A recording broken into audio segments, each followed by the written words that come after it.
Tem homem que não consegue sentar no sofá numa terça-feira à noite e simplesmente descansar. Ele tá ali, mas a cabeça está fazendo conta. Quanto tem na conta, quanto falta pagar, se o emprego está seguro, se está ganhando pouco, se os filhos vão precisar de alguma coisa, se a sua esposa está feliz, se ele deveria estar avançando mais na vida, se aquele amigo que começou depois dele já passou na frente. Mas ninguém está cobrando isso dele, né? Ninguém está cobrando isso naquele momento. Mas mesmo assim ele sente que deveria estar fazendo alguma coisa. Muita gente não entende o peso que existe na cabeça de um homem. E nesse Dia dos Pais eu não quero simplesmente dizer que pais são heróis. Eu quero falar sobre homens. Porque antes de existir um pai, existe um homem tentando descobrir se é bom o suficiente para ocupar esse lugar. Para nós homens, a gente sempre vive em estado de alerta. Algo que nenhuma outra pessoa vai entender. A gente vive esperando o próximo e agora. Faltou dinheiro, o carro parou. Aconteceu alguma coisa com teu filho. Tem uma decisão difícil para tomar. E agora? Depois de alguns anos, ninguém mais precisa fazer essa pergunta pra gente. A gente faz sozinho. A gente começa a antecipar o problema, calcula risco, imagina o que pode dar errado, pensa no que faria se isso acontecesse. E é por isso que o homem tem tanta dificuldade de baixar a guarda. Pra gente a tranquilidade demais parece descuido, parece que tem alguma coisa errada. E essa inquietação começa no homem muito antes de ele virar pai. Existe uma frase que praticamente todo homem escuta a vida inteira. Ah, você precisa ser homem. Só que ninguém explica quando é que isso acontece, né? Acontece quando a gente começa a ganhar 5 mil reais, 10 mil, quando compra uma casa, quando consegue sustentar uma família, ou quando você para de pedir ajuda para os seus pais. Será que é quando seu pai demonstra orgulho? Quando a mulher que está do seu lado sente segurança de estar com você? Onde é que essa prova termina? Parece que ela não termina, né? O homem passa anos perseguindo uma linha de chegada que ninguém definiu para ele. Quando eu ganhar mais, quando eu conseguir aquele cargo, quando eu terminar de pagar isso, quando eu comprar minha casa, quando eu comprar meu carro, quando a minha empresa der certo, quando eu organizar a minha vida, aí eu fico tranquilo. Só que a gente chega nessa linha e a linha anda para frente. A promoção vira um cargo que agora precisa ser sustentado. O salário, que um dia parecia muito maior, passa a parecer pequeno, diante de todas as melhorias que a gente oferece para nossa família. A casa que era um sonho passa a ter prestação, manutenção, imposto e coisa quebrando. A conquista ela acontece, mas na cabeça do homem a gente já está na próxima. E é por isso que o homem vive correndo 20 anos sem saber exatamente para onde está indo. Ele só sabe que parar é perigoso. O homem não está perseguindo só o dinheiro, nem a casa, nem o cargo, nem o carro. A gente vive perseguindo uma sensação que a gente perde aos 16 anos. Segurança. Você percebe isso em coisas comuns. Você entra num restaurante com a sua família, você abre o cardápio, olha o preço dos pratos, olha o preço do prato das crianças, da sua esposa, a bebida, o estacionamento, pensa naquelas contas da semana, aí depois você escolhe o seu. Às vezes escolhe algo mais barato. Ninguém percebe. Para um homem, dinheiro não representa apenas consumo, ele representa o seu nível de capacidade. O carro quebrou, eu consigo resolver? Fiquei sem trabalho. Quanto tempo eu consigo manter a minha casa, o meu padrão de vida? A minha mãe precisa de alguma coisa, eu consigo ajudar? Apareceu uma despesa grande, não prevista. Isso vai desmontar o meu mês ou eu consigo absorver? Essa é a conta. O homem quer ter alguma margem para alguma coisa dar errado sem levar todo o resto junto. Por isso, ganhar mais não encerra necessariamente a preocupação. Porque os números mudam, mas a responsabilidade aumenta. O padrão de vida aumenta. As pessoas ainda dependem dele. E ele continua mantendo ao máximo a distância da família do aperto. O problema é que o dinheiro não é apenas uma condição prática. É uma medida de valor. A conta aperta e a gente não pensa, estou sem dinheiro. O que passa pela nossa cabeça é, eu não estou dando conta. O cartão não passar no restaurante ou no mercado na frente da família pesa mais do que a compra. Quando o filho pede alguma coisa e precisamos dizer agora não dá, pesa muito mais do que o valor do que foi pedido. Se a esposa pergunta sobre alguma despesa e quando percebemos que não vamos conseguir pagar, isso pesa muito mais do que a conta em si. Tem coisa que custa pouco no orçamento, mas custa muito dentro da cabeça de um homem. O homem passa boa parte da vida tentando ser necessário, ser o cara que resolve, que sabe, que consegue. No trabalho, ligam para você porque precisam de você. Em casa, aparece um problema e chamam. Isso reforça para nós o propósito da existência, ser útil. E a pergunta que passa pela nossa mente é: o que acontece quando não precisarem mais de mim? E esse medo, ele normalmente acontece quando entra alguém mais novo no trabalho, que aprende muito rápido, quando uma habilidade que sustentou o seu trabalho, a sua profissão durante muitos anos começa a perder valor, quando seus filhos crescem e passam a resolver as coisas por conta própria, quando outro homem ocupa o espaço que você queria ocupar. E é aí que entra uma comparação que quase todo homem conhece. Você encontra um amigo na rua, ele está indo bem, ganhando mais, comprou uma casa, abriu um negócio, chegou numa posição boa. Você fica feliz pelo cara, de verdade, genuinamente. Você dá os parabéns, conversa e vai embora. Só que outra conversa começa na sua cabeça. Eu tenho praticamente a idade dele. Começamos juntos. Por que ele conseguiu e eu ainda não? Ele deveria estar mais longe? A comparação masculina, ela não se trata de inveja. Ela funciona como uma régua. Os homens sabem disso. E depois dos 30, essa régua pesa muito mais, meu amigo. Porque você entende o valor do tempo. Percebe quanto 10 anos representam. Lembra do dinheiro que você perdeu, das oportunidades que você não aproveitou, das decisões ruins. E se pergunta: ainda dá tempo? Dá tempo de evoluir, de mudar, de ganhar dinheiro, de construir patrimônio, de corrigir as escolhas? E a vida acelera justamente quando você precisa de mais tempo. Agora coloca um filho no meio disso tudo. O homem ainda está tentando entender se ganha o suficiente, se está atrasado, se tomou boas decisões, se consegue resolver a própria vida. E de repente alguém olha para ele como se ele soubesse exatamente o que está fazendo. Seu filho, ele acredita em você. Ele acredita que você sabe o que fazer, que você tem o controle, que tudo vai ficar bem se você estiver perto dele. Só que também é a sua primeira vez.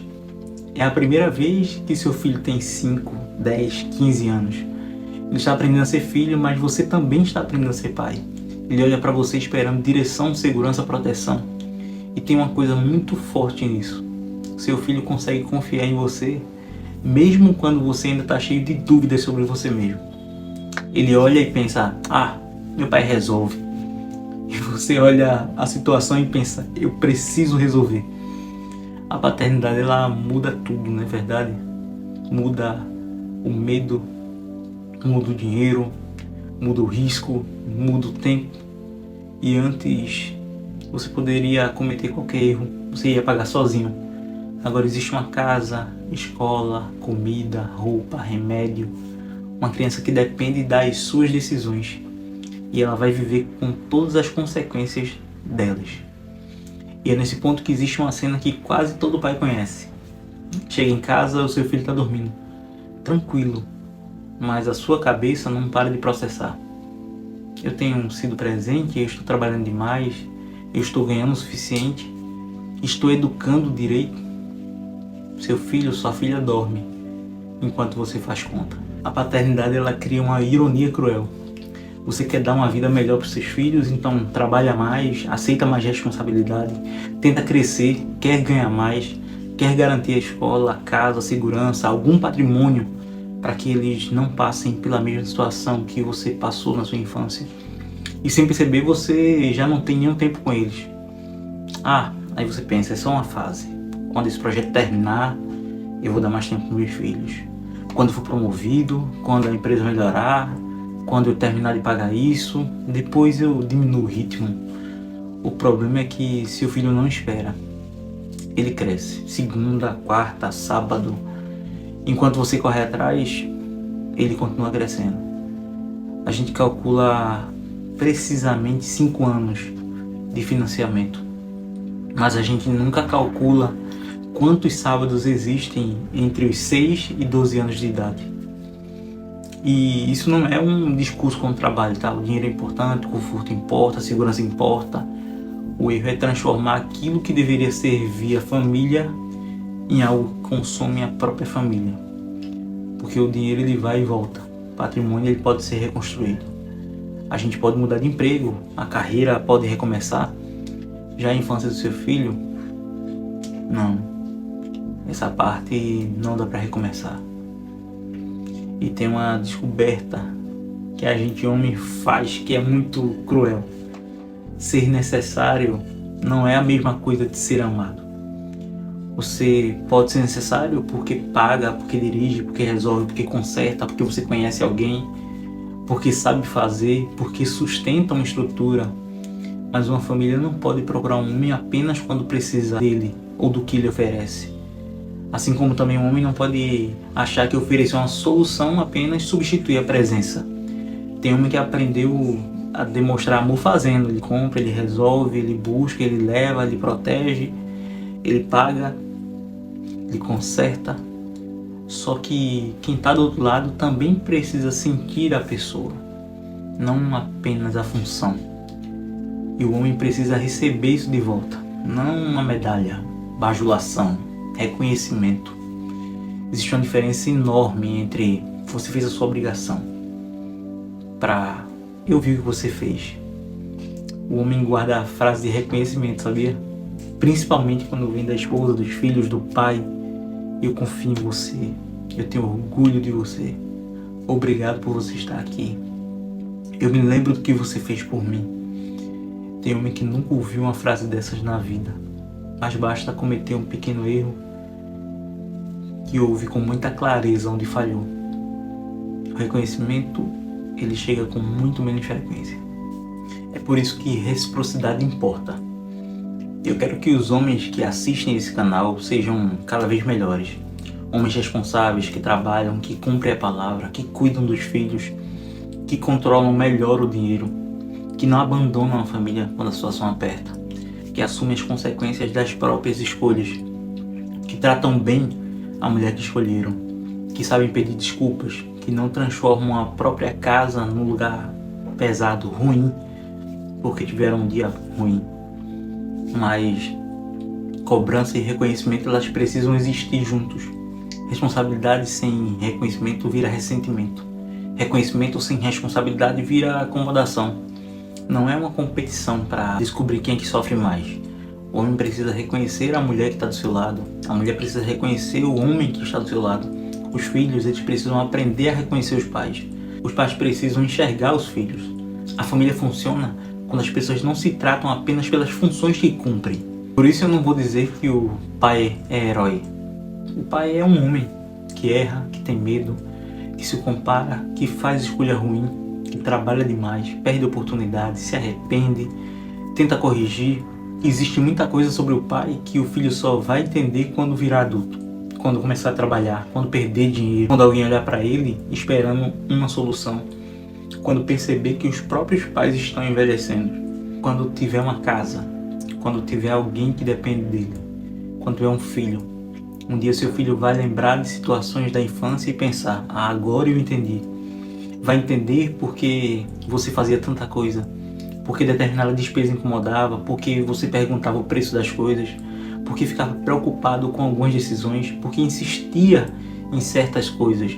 E também vai entender onde você errou, porque isso também faz parte. Então, nesses dias dos pais, não diga apenas obrigado por tudo. Diga alguma coisa específica. Pai, eu lembro daquela fase. Hoje eu entendo porque você fazia aquilo. Eu sei que devia estar difícil e eu nem percebia. Eu lembro de você chegando cansado e mesmo assim indo comigo na barraca de cachorro-quente. Eu sempre soube que podia ligar para você a qualquer momento. E para você, pai, continue construindo, continue trabalhando, continue melhorando, continue querendo dar mais para a sua família. Mas pare de esperar o dia em que finalmente vai sentir que tudo está como deveria ser. Esse dia ele não existe. Seu filho já está aprendendo o que é ser homem olhando para você hoje. Não quando você ganha mais, quando compra uma casa, quando conseguir o próximo cargo. Hoje, na forma como você trata a mãe dele, na palavra que você cumpre, no jeito que reage quando falta dinheiro, na maneira como você admite um erro, no tempo de qualidade que você oferece, no que faz quando a vida não sai da forma que você planejou. Seu filho, sua filha, eles não precisam de um homem perfeito. Precisam de um homem que continua se construindo sem abandonar quem está do lado dele. E um dia ele vai estar sentado no sofá numa terça-feira à noite, a casa em silêncio, um monte de conta se passando pela cabeça, alguém dependendo dele, e vai entender você de um jeito que nenhuma conversa conseguiria explicar. Feliz Dia dos Pais.